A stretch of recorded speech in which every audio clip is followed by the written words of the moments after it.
And of course, it is time for a preview on a late night tip. That's right.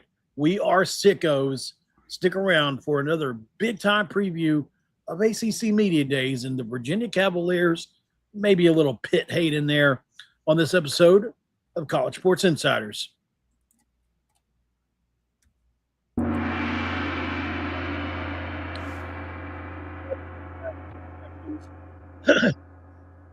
My name is Mountaineer Paul. I am your co-host.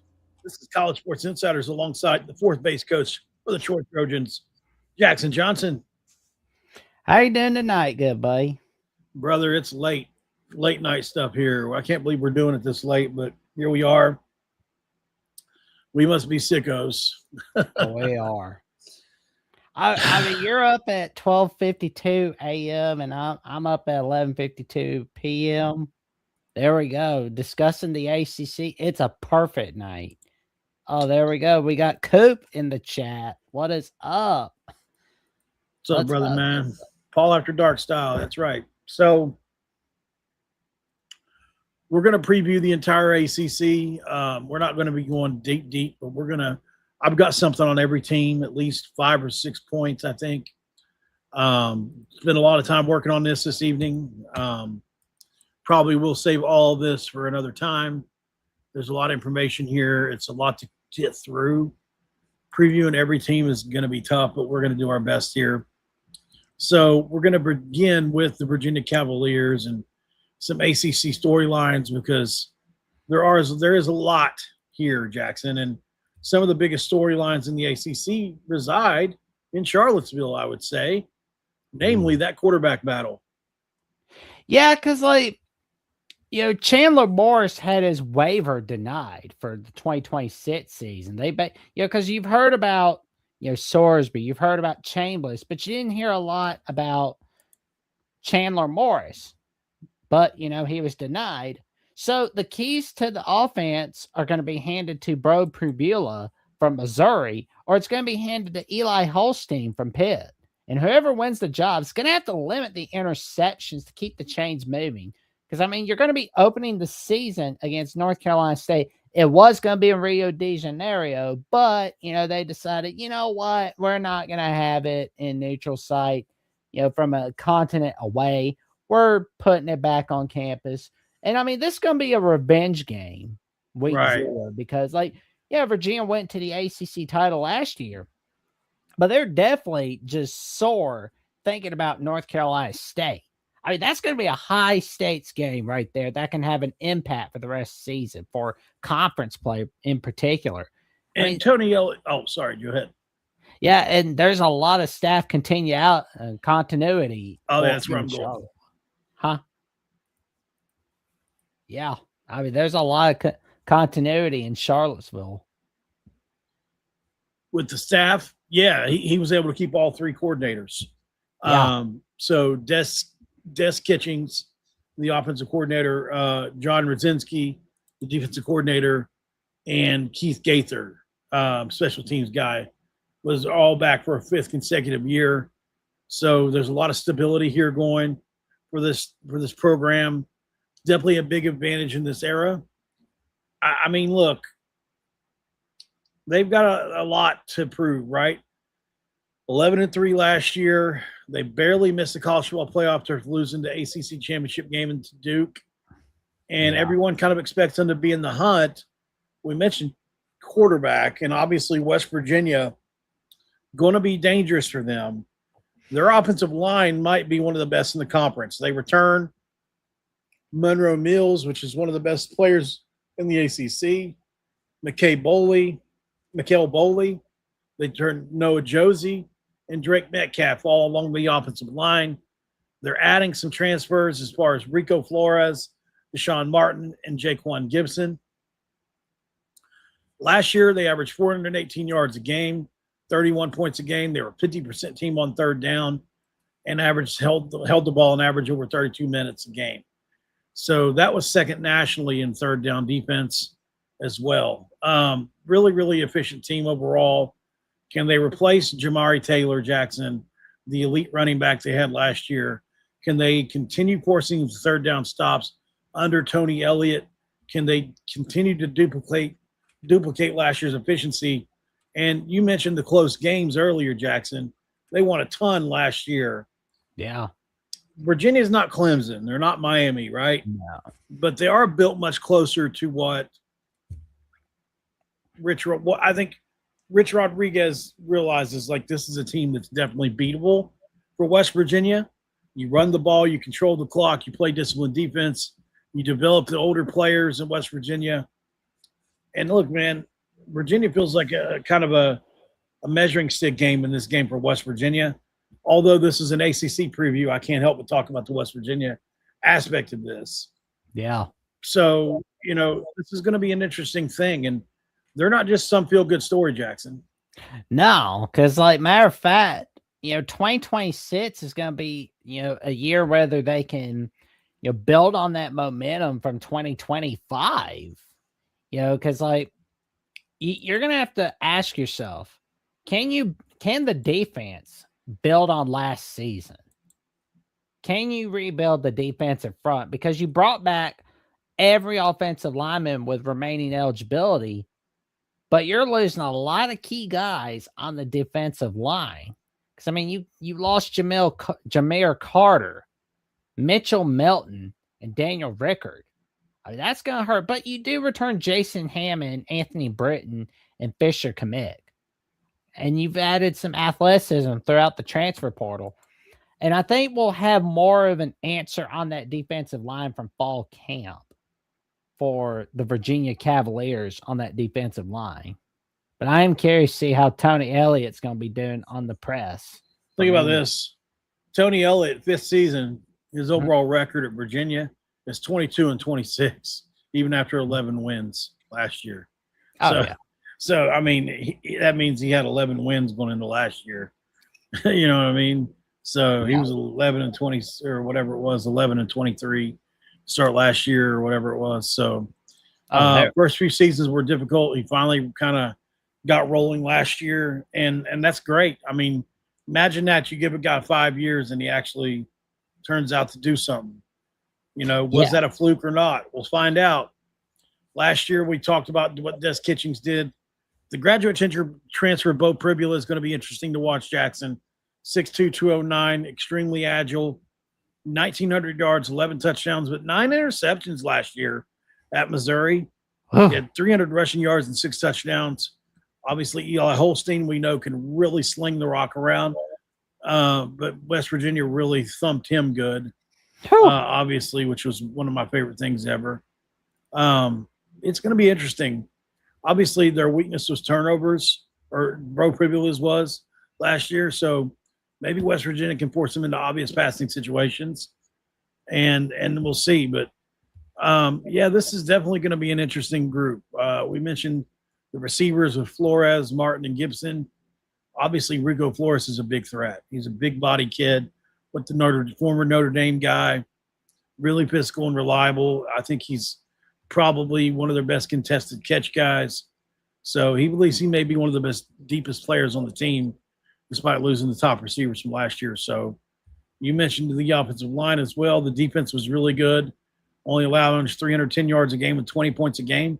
That'll win you some games. They don't overwhelm you with sacks, but man, they make teams uncomfortable. And there's no doubt about it, man. They've got one of the best linebackers in the entire country, if not the nation, in Cam Robinson. Highly productive guy. Maddox Marcellus is the leader on the defense alongside Landon Danley, Fisher Kamick, Matthew Fobbs-White, Baylor transfer coming in on the D-line, Jason Hammond and Anthony Britton. I think, did you mention him, Jackson? Yeah. Coming in as well. So they replaced a lot of their starters through the portal, but Brennan Hillman from Michigan, Jacoby Henderson from Rutgers and Marshall, Christian Ellis from Virginia Tech, Jalen Jones from Georgia State. Is a really talented group, but the chemistry is unknown there. Basically, what this Virginia team does well, Jackson, is they're an elite third down defense. They held teams to under 28% last year. They controlled the time of possession and rarely beat themselves last year. Now you bring in a quarterback who throws a lot of picks and can be turnover worthy. That may not be the formula this year. Maybe you got to do something different. with that veteran O-line and efficient offense, we'll see. It's going to be a fun game to watch, and especially on a neutral site in Charlotte, North Carolina, Jackson.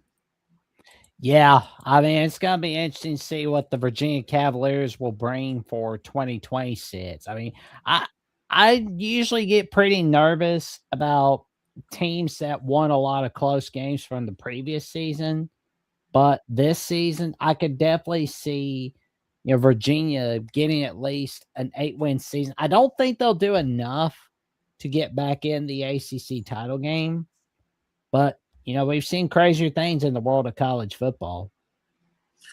Correct. Amundo. So if Pribula wins the job, you're replacing Chandler Morris. It's just really tough to do. He was so good last year for them. Cam Cook, obviously, is going to be a big wild card in this game. I think he'll be the best player on the field in this game. And if West Virginia is able to establish the run, you're going to force Pribula to play catch up and control the pace. I think that puts him in turnover-worthy categories. Rich Rodriguez is going to play fast, maybe put their defense back out there a few times. Before you know it, you're moving and zooming, baby. Virginia's trying to be efficient and all that. But like I said, man, we'll see what happens with Pribula. Word on the street is he's been winning that job this offseason. Yeah. I think the big matchups of watching this game, offensive line versus West Virginia's pass rush. Obviously, the Virginia O-line is still going to be another really good it's going to be really good, potentially elite again. If they can keep Pribula clean, then they become difficult to stop, I think. And it may become a bit of a shootout, and you probably say Virginia's defense is really good too. So, they converted 50% offensively, under 20% on third down defensively, which is elite football. If you can convert over 50% of your third downs and hold teams under 28% on their third downs, you're going to win a lot of football games, and that's what they do. So I think Virginia, obviously clearly is a team that you just look at and you say, man, can they take that next step? If they do, they're going to be a tough vote for West Virginia, Jackson. Well, one thing that is going to help Virginia is that they don't have Miami on the schedule. And Florida State, yeah, I mean, that's going to help not having Miami on there. You are going to have to deal with SMU. You are going to have your revenge game against Duke. You are going to have your revenge game on Halloween in Winston-Salem against Forest. I mean, that's going to be fun right there. Yeah, and I don't see Clemson on the schedule. I don't see Georgia Tech on there.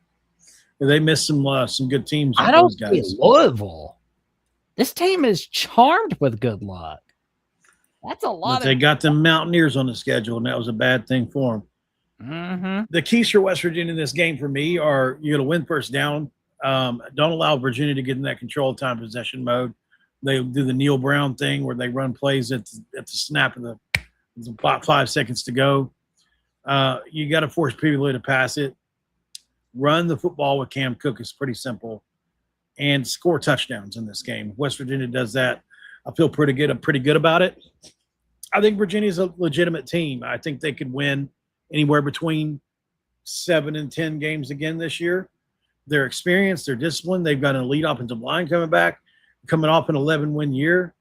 But you're also replacing one of your better quarterbacks the last 10, 20 years for one season. Your top running backs, receivers, and multiple defensive backs. So West Virginia catches them early in the year, Jackson, before anybody else does. And any of the pieces are settled in. So I think this is a good measuring stick game. If you beat Virginia, the entire conversation switches, and maybe you even get some top 25 votes. So, we weren't going to pick the game today, but certainly a good preview of the Virginia Cavaliers. And you went over their schedule, didn't you? Yeah. So we can move on to the next team then, because there are others, obviously, to get to here. Not as deep of we're not going as deep on these other teams, obviously. We'll start with Miami, I guess, Jackson, because they're the favorite, obviously, in this league. It's not even close. This is a team that, can Darian Mensah replace Cam Ward's production? Can Mario Cristobal finally finish the job after reaching the Natty last year? Will they embrace being the hunted team in the conference? USA Today has them first in the preseason poll. what say you about the Miami Hurricanes? Well, it was funny though. Like we saw Carson Beck doing all right last season, for 2025 for Miami, and now you're going to see Darian Mensah, who's a way better quarterback than Beck. And the thing that I always see from Miami, and I remember telling you this when we had the Jackson's World of College Football segment for Miami Louisville, right? Mm-hmm. And I said that Miami is one of those weird Jekyll and Hyde teams in all college football that when the spotlight is all on them, they thrive on it. But when the spotlight isn't on them, they don't do so well on it. So that's the thing, though, about Mensah, where he was leading Tulane to an AAC title game for Tulane. Like, he was getting things rolling for Tulane, and then he get things rolling for Duke. He's just making magic all over the place. I swear. Like, wherever he goes, he's just making magic. He's just going everywhere. I mean, like, somebody in the NFL draft's going to be happy. I can tell you that right now. And, the crystal ball philosophy remains. It's built around a dominant offense and offensive line and defensive play. It's all built in the trenches. And, you're going to be having, your star running back returning, Mark. You got Fletcher returning. So that's really going to help right there. And you got Malachi Toney as your top receiver option. I can tell you. Cam Vaughn will be there as well. Who? Cam Vaughn. Oh, yeah. Yeah, Cam Vaughn. Oh, man. Miami's going to be happy with him and take good care of him is what I say. Because I'm going to tell you right now, you got Cam Vaughn and Mark Fletcher teaming up together. Man, that Malachi Toney. Oh, man. Like, teaming up all those guys, that's just going to be a disaster for defenses. It's an embarrassment of riches. It is. And Mensah brings a fantastic resume. $7 million, I think, that we told Nick he got to go to Duke. I don't even know what he got to go to Miami, probably more. But, I mean, you're going to, laying in Coral Gables, it's got to be a fun situation to be in. It's going to be interesting because obviously you led Tulane to the AAC title game last year. It's going to be interesting. Cristobal's entire philosophy is built on the lines scrimmage. And seems to be pretty confident in his new starters up front.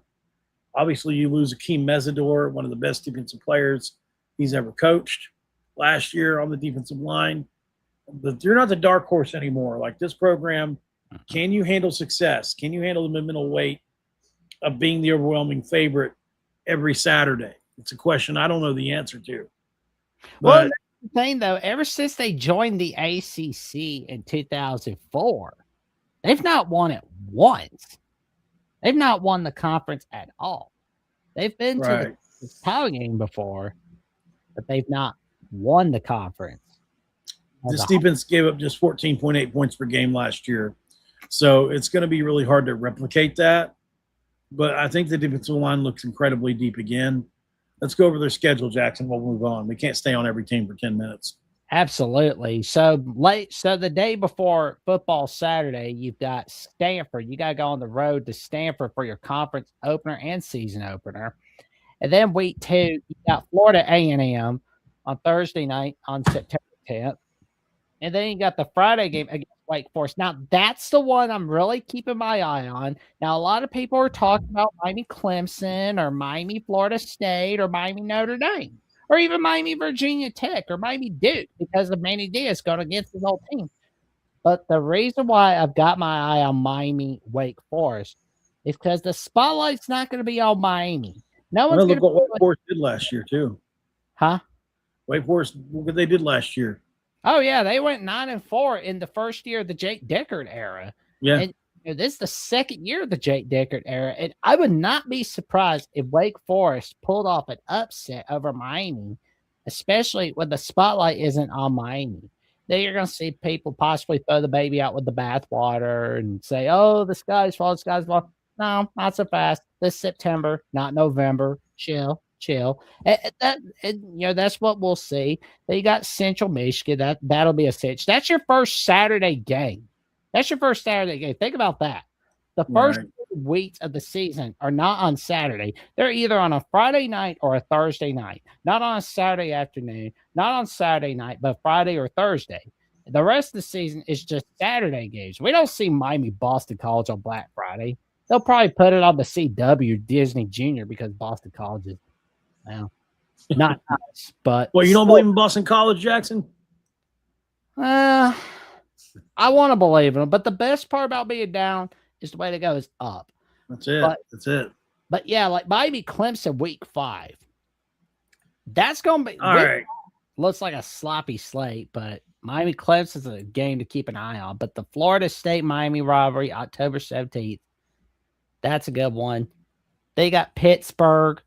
You got North Carolina. You got to go to North Carolina on Halloween. Who knows if it's on Halloween night, but don't put it at 11 a.m. But for Miami's sake. Then you got the Catholics versus Convents game on November 7th on NBC. Miami has never won besides one time in South Bend. Anybody can guess it's that? It's a place to win. Mm-hmm. But here's the thing, though. Mario Cristobal thrives in those big moments. Mario Cristobal teams tend to thrive in those big moments. They don't thrive in the games. Those teams do not thrive in the games that no one watches. But in the games that everybody's watching and keeping an eye on, that's where Miami can thrive on it. And then there's Manny Diaz making his return to Miami against the Miami Hurricanes for Duke Miami November 14th. And you got Miami Virginia Tech the week before rivalry week. And there's Miami Boston College on rivalry week. Can Miami finally win the ACC? Can they get back to the national title? Is this the U part 3? That's going to be the question there in Coral Gables. SMU, the quiet, sneaky contender here, right? They've got some questions. Kevin Jennings has been up and down in his career. When he's on, he's one of the best quarterbacks in the country. And he can really play, man. Has SMU officially become an ACC power? I mean, they've been really good there. They've been really good. Do they belong in the same conversation as Miami yet? I don't know about that. Because obviously they're trying to prove they belong in the exact same top tier conversations as other teams like Clemson and Miami, right? You know, the biggest question for SMU in the ACC probably stems from their defense. Can't hold up against the league's top rushing attacks in week in and week out, something they struggled with last year. And obviously Coach Rhett Lashley is stuck around, could have went other places. Rhett Lashley could have taken many jobs by now, yet he remains in Dallas, which is a testament to him. And they've utilized the transfer portal brilliantly to build some depth here. And I think they think they're reloading rather than rebuilding. So massive early tests for them. Massive early tests, obviously. So we'll find out quick, Jackson, for SMU if last year's playoff run was a singular peak for them. Well, you know, like they were going to make it back to the playoffs, it looked like last season, but then, you know, what kept them out of the ACC title was lose the close one to Wake Forest and then lose the close one to Cal on rivalry week. So they ended the season at 9-4, but then this season looks like it could be a bounce back season. And we're going to learn a lot about this SMU squad on Labor Day against the Florida State Seminoles, who are in big trouble. And then you got SMU Louisville in week 3. I want to see if Kevin Jeans can really bring that magic in 2026, because I think he can. I think he will. Could SMU make a run back to the ACC title game? And I'll be honest, you know what I compare Rhett Lashley and SMU to? I compare it to Gary Patterson and TCU when they were in the Mount West from 2005, 2011, when they were showing people, hey, we're the big dogs in the Mount West. That's what I think SMU is showing. Like, I mean, they're the lone wolf, the lone Southwestern team in the ACC, but they're showing everybody we're the big dogs, just like you guys. Right. So we'll find out. Their schedule, you mentioned it, Florida State again. SMU plays UC Davis in the second week. Louisville, really tough early test for them. Now, Florida State's a tough early test, too. I mean, I think they will be. They play Missouri State, but luckily Beard's gone from there. Boston College, which is a pretty easy win for them. Then you get Virginia. That will be a tough game, most likely, I would imagine. Outside of Virginia maybe being a fool's gold type team, which and rebounding back the opposite way, which is totally possible. You get Cal, who somehow they were able to keep one of the most sought after players in the country home. And however you say Jason's last name, I can't say it. SMU played Syracuse on October 30th. SMU playing Virginia Tech on November 6th.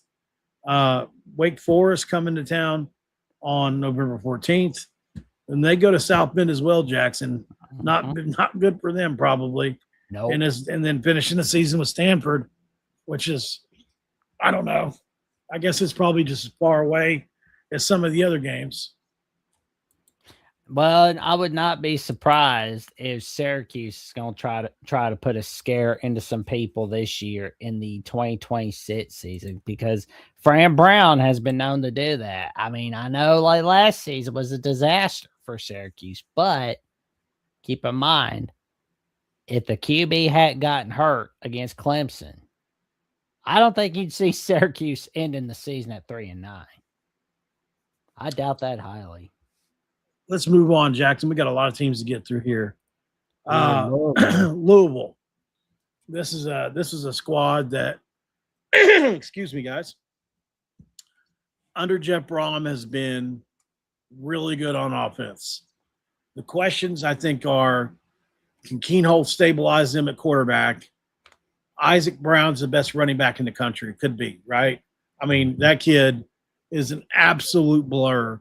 I would take him. He's one of the only players I might take over Cam Cook. He's that good. He's a dynamic player. Very lucky to have him there in Louisville. But late season collapses have been kind of a theme for Jeff Brom. Yeah. What do you do, and how do you keep yourself out of that? Because the kid coming in from Ohio State is going to be a big-time transfer for you. And you've got him paired up with Isaac Brown, one of the best backs in the country. But your problem stemming from November seems to be the hurdle that you can't get over with Jeff Brom. Is it your defensive ceiling? Because you have the firepower to hang around with people, but it seems like year over year, their ceiling is dictated entirely by how well that secondary is holding up, Jackson. Yeah, like that's something I'm looking at with Louisville is, like the 2023 season, they upset Notre Dame in front of God and everyone, right? And then, Pittsburgh, where dreams go to die. Louisville learned that on the CW, of course, and the week after. But then, like, you had that November collapse, as you stated, where they lost to Kentucky on rivalry week. Got lost to Florida State in the ACC title game. Got smacked off the face of the earth by a disappointing USC team. And you lost some tight ones to Notre Dame, SMU 2024, and lost one to Miami. But it's like you fell short against Stanford. Yeah, you beat Clemson.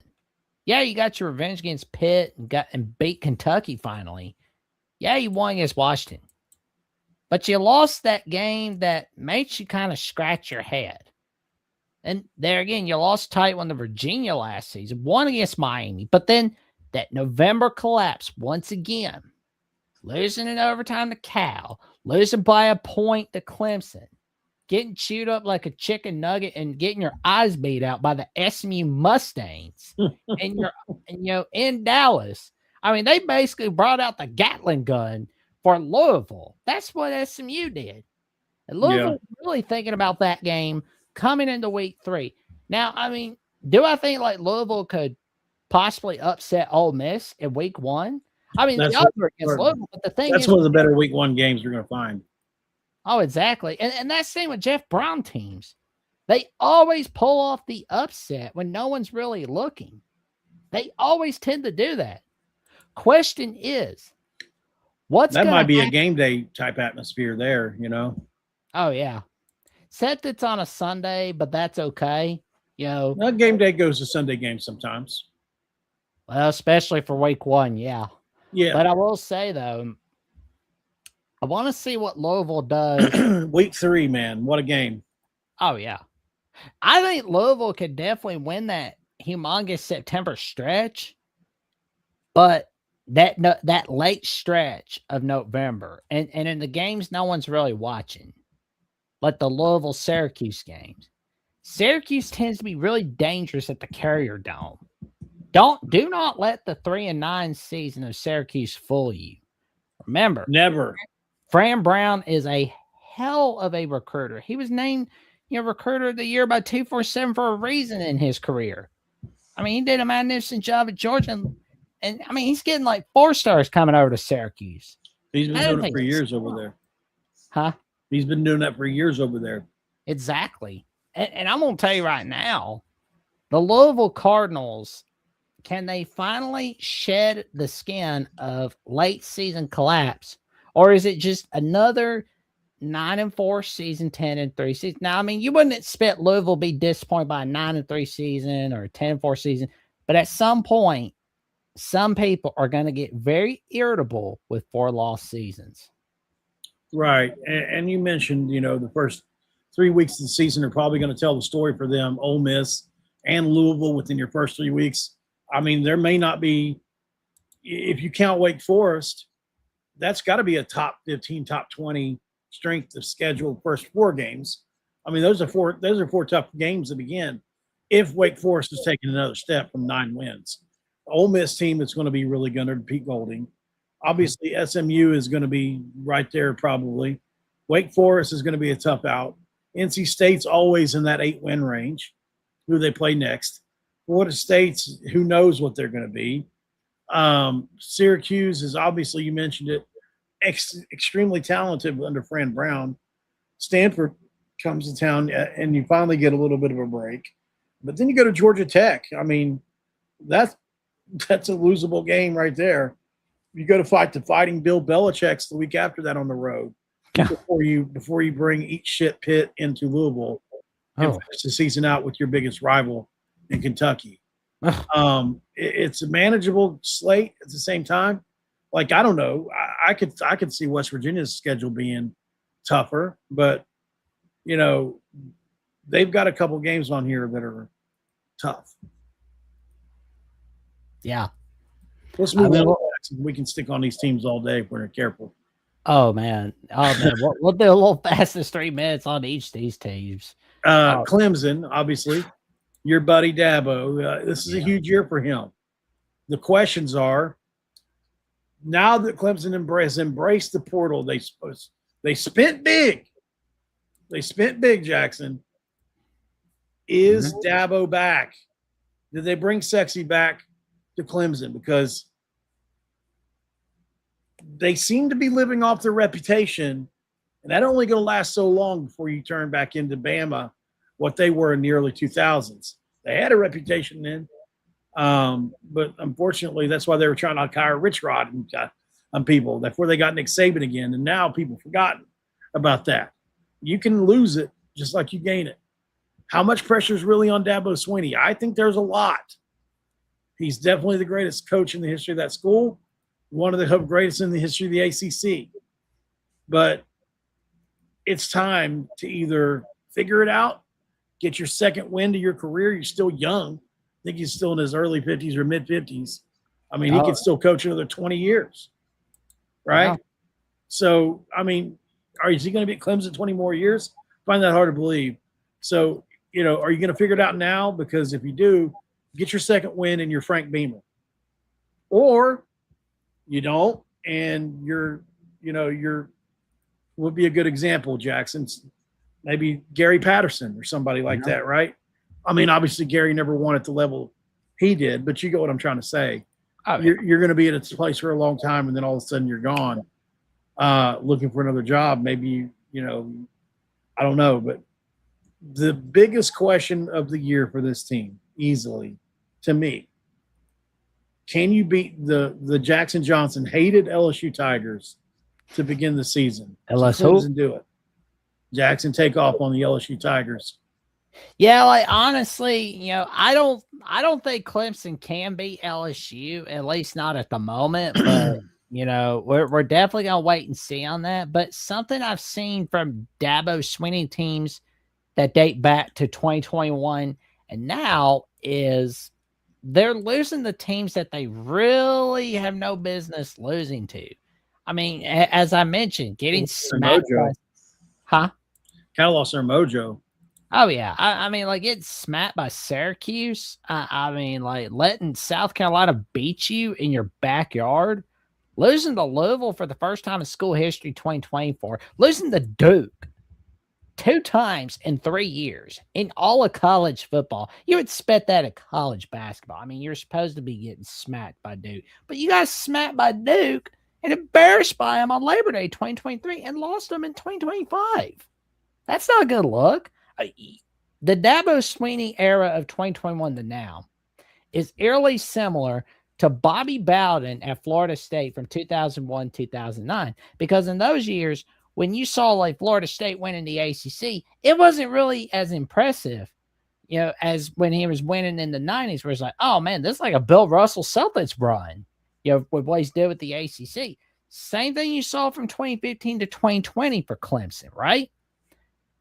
Dominating everybody, winning the ACC straight years. But now Clemson's on a downward spiral. It's like the newer era of SpongeBob, where it's just like a complete disaster all over the place. Nobody wants to watch them. It's a disaster over there. And now, guess who's coming back to Clemson for a second stint as offensive coordinator? Chad Morris.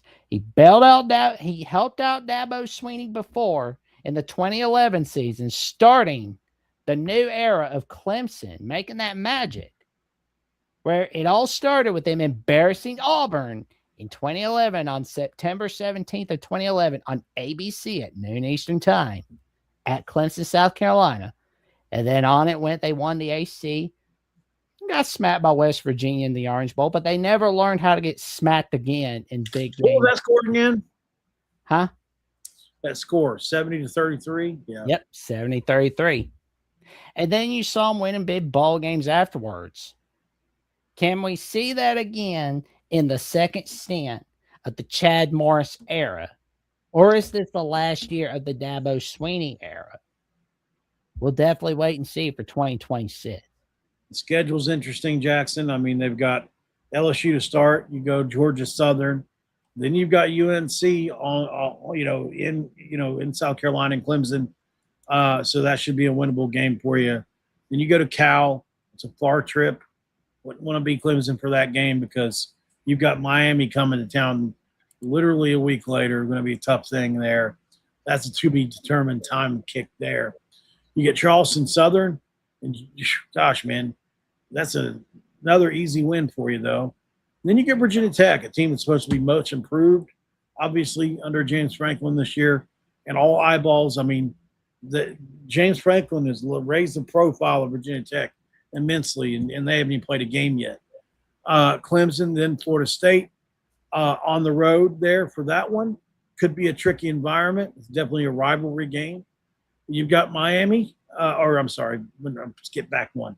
Then you got Syracuse on the road again, so you're back-to-back road games here. Could be tricky there. Can you get out of those games after Virginia Tech? We'll see. Florida State. Ooh. Yeah, and then you got Georgia Tech coming to town. You go to Duke, and obviously Duke's been a much better team of late. And then you finish it at home with against your biggest rival in the Gamecocks of South Carolina. And obviously they feel like they have one of the best quarterbacks in the country as well. So that should be an interesting game, and Clemson will be an interesting team to watch, Jackson. But moving on here to Virginia Tech, James Franklin arrives, right? I mean, what an incredible scene it was when James Franklin left Penn State. 2 weeks later, less than maybe, he was in Virginia Tech, and he's a Hokie. And before you know it, they've got a top recruiting class. They've got a top portal class. Virginia Tech totally invested in him. And I think the big questions are, Is this the same old James Franklin? You can get him to a certain point, but you can't really deliver it whenever it's time. I think that James Franklin in the ACC may be able to get a team into the playoff. In the Big Ten, there were too many barriers. Michigan, Ohio State, sometimes USC, sometimes Illinois.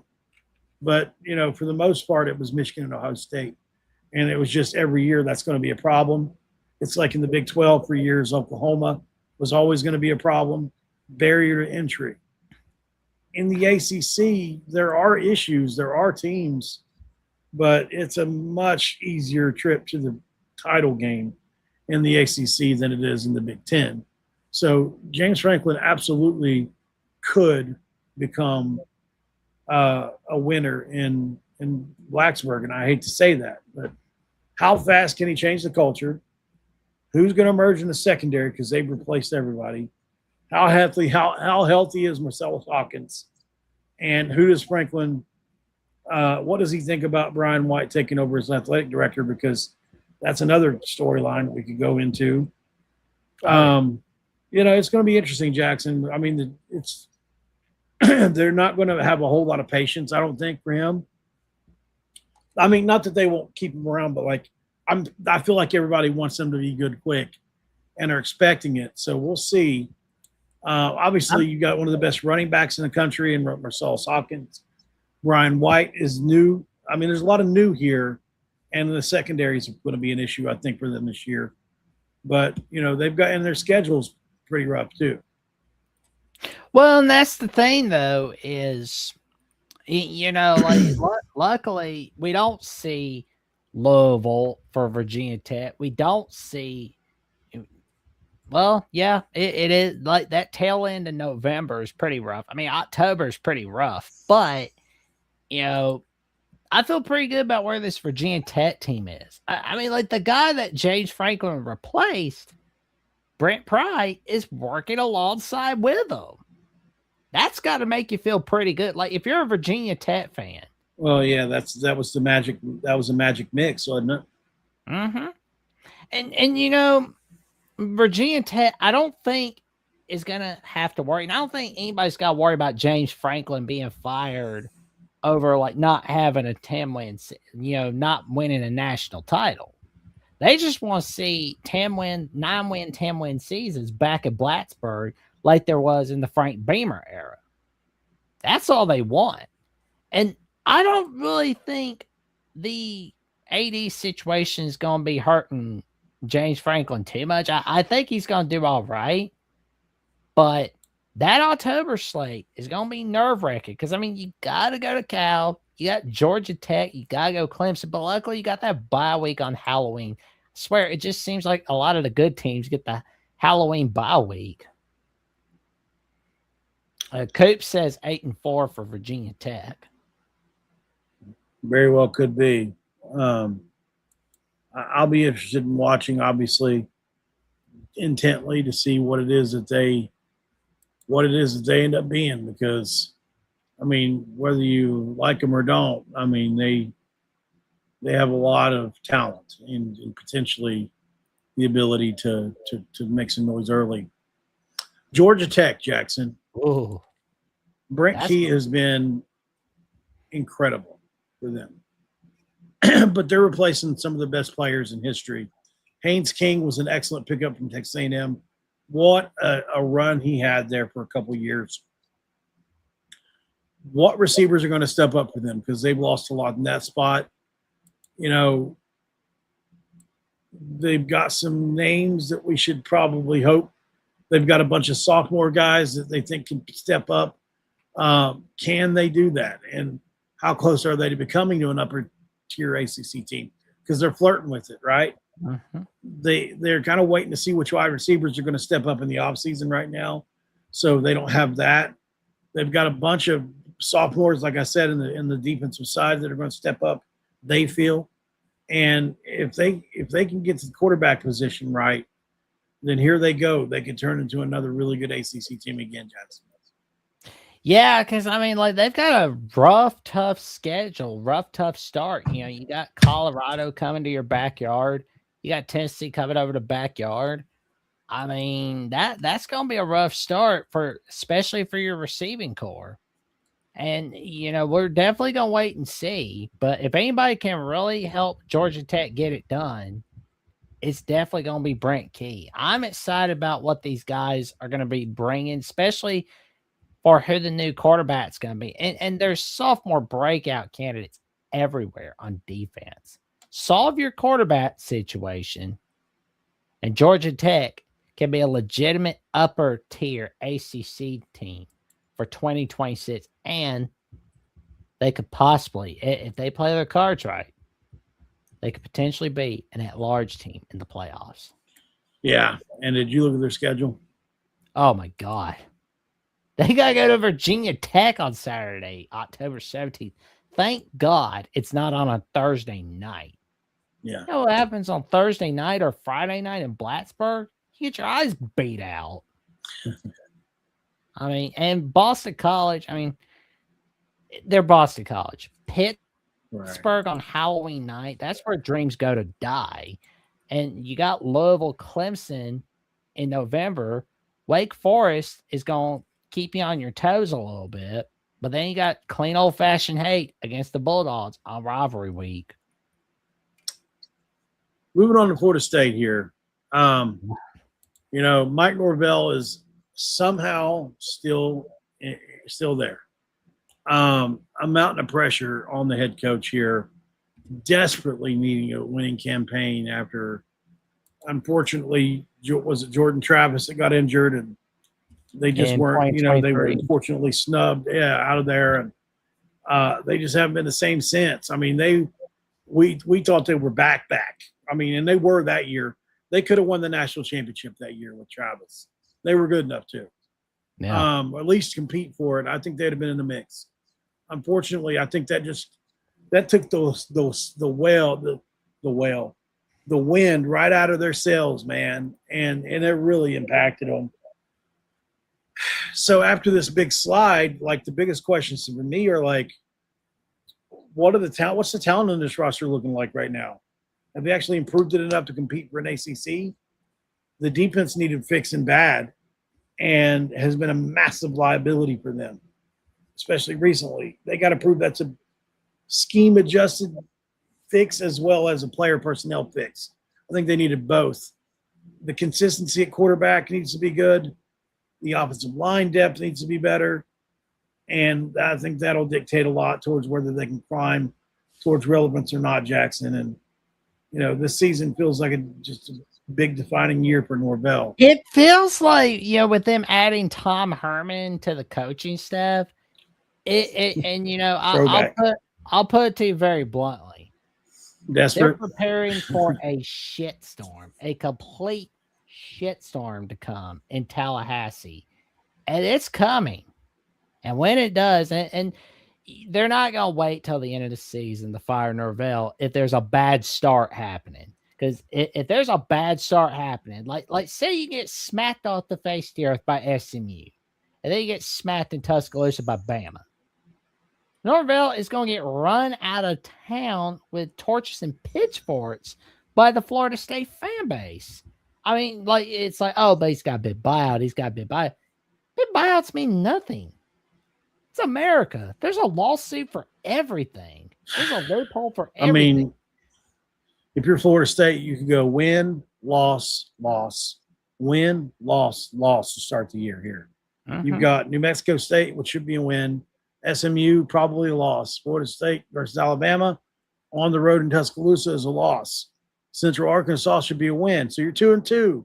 The world's not over yet. And then you get Virginia. And then you get Louisville. Oh, man. Then you get Miami back to back to back. Good Lord.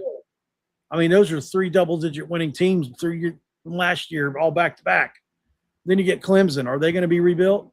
Finally, you get a break with Boston College. But then there's Pitt, who is a big dark horse for a lot of people in the ACC this year. Then you get NC State, perennial 8-win team. And then you finish it off the year with Florida, who will probably be upstart this year. Yeah. Florida don't stay down long. So I don't see a lot of wins on the schedule for the Seminoles, Jackson. What say you? I just feel it all depends on how big the losses are. If you're getting smacked, if you're dealing with like a, what Mike Gundy had, where you saw like Oklahoma State losing to Tulsa on a Friday night, or like UCLA losing to Mexico on a Friday night. Yeah, you're seeing your coach get run out of town for that, of course. But the QB play from Ashton Daniels is going to be key. The offensive line is going to be key. And how much of an effect does Gus Malzahn retiring as the offensive coordinator have on the Florida State Seminoles? Is it a blessing in disguise? Does it hurt them big time?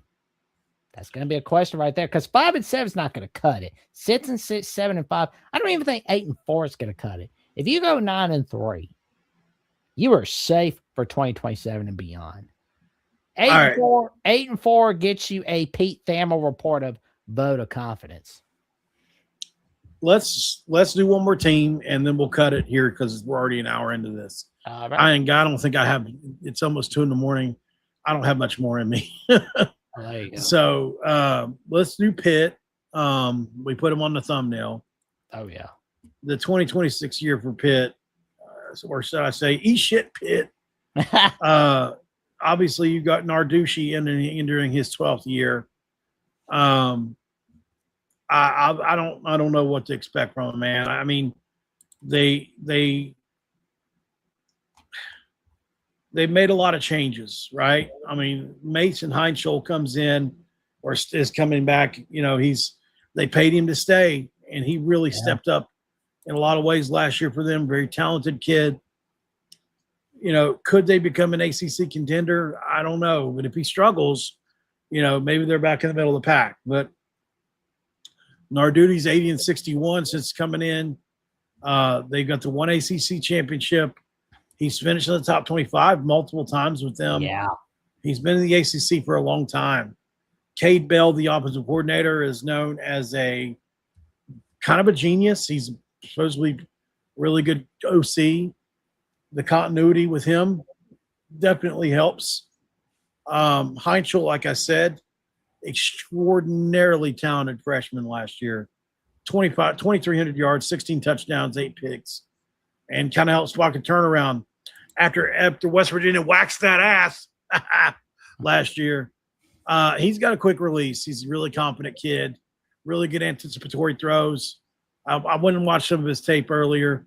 He's got an NFL arm, so they've lucked into the. Well, I don't want to say lucked into it. They've lucked into him developing so quickly, I guess is what I mean.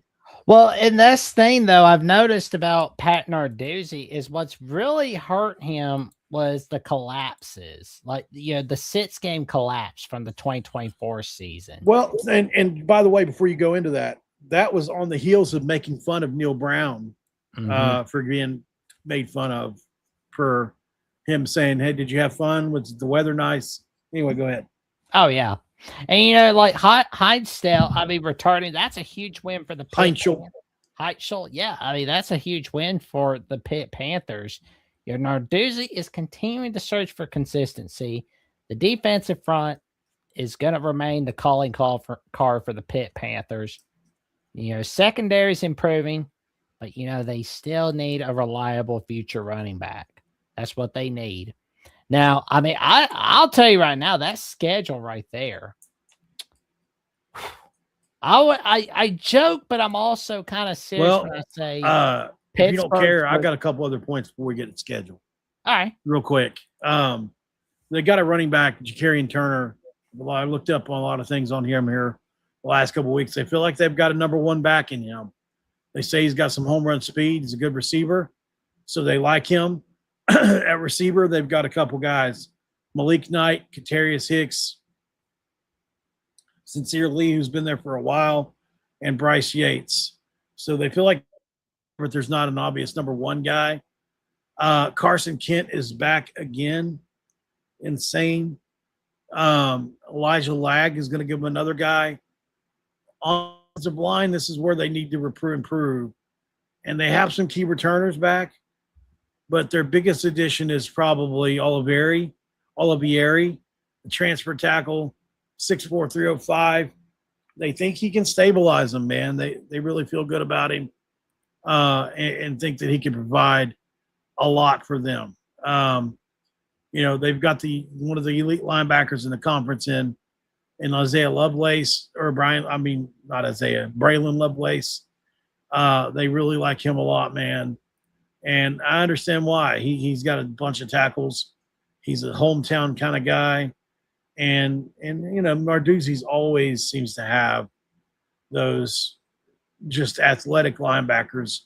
And this is no different. So once again, here they go with that. And then the defensive line, you mentioned it. It's Nick James, Isaiah Neal, the Zach Crothers. They're Ryan Lovelace, who mentioned one, and Alex Sanford is going to help in the middle.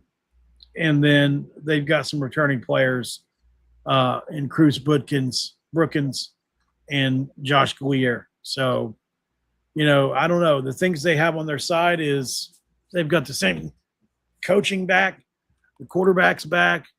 They've got some veteran O-linemen back. The D-backs, the defensive backs are still kind of developing, but they got some pieces there. The defensive culture there has been pretty good. They haven't been bad on defense.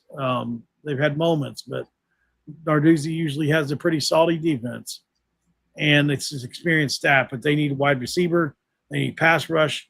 They need that quarterback to get better. And we'll see what happens. But they've got a lot of different things. You mentioned the schedule, Jackson. Go ahead, brother. Yeah, because week 2, you got Central Florida coming to your backyard after your game against Miami, Ohio on the CW. But then Thursday night football is against Syracuse at home on ESPN. I mean, you're not going to have a whole lot of time to kind of prepare for that one. But you get to kind of sit and chill with a game against Buttnell, on week 4. But then you got to go to Plattsburgh, Virginia on Friday night against Virginia Tech. That's a scary place right there, especially if you're a road team. If you're a road team, that's a fate worse than hell right there. I was not going to go there. But, you got North Carolina coming to your backyard week 6. Boston College, you got to go there. I mean, they're going to be seeing they can make you trip and fall a little bit before you play Miami. You got the Miami Hurricanes, Coral Gables, week 8. And then week 9, Georgia Tech, Pittsburgh on Halloween night. That's going to be a battle right there. And, you got a Friday night matchup on week 11 against the Florida State Seminoles at Pittsburgh. And as they say, Pittsburgh are where dreams go to die. Do they die for Florida State or do they die for Pittsburgh? That's going to be the question there. Then you got to go to Louisville on the week before rivalry week. And then you got to go to Cal on rivalry week.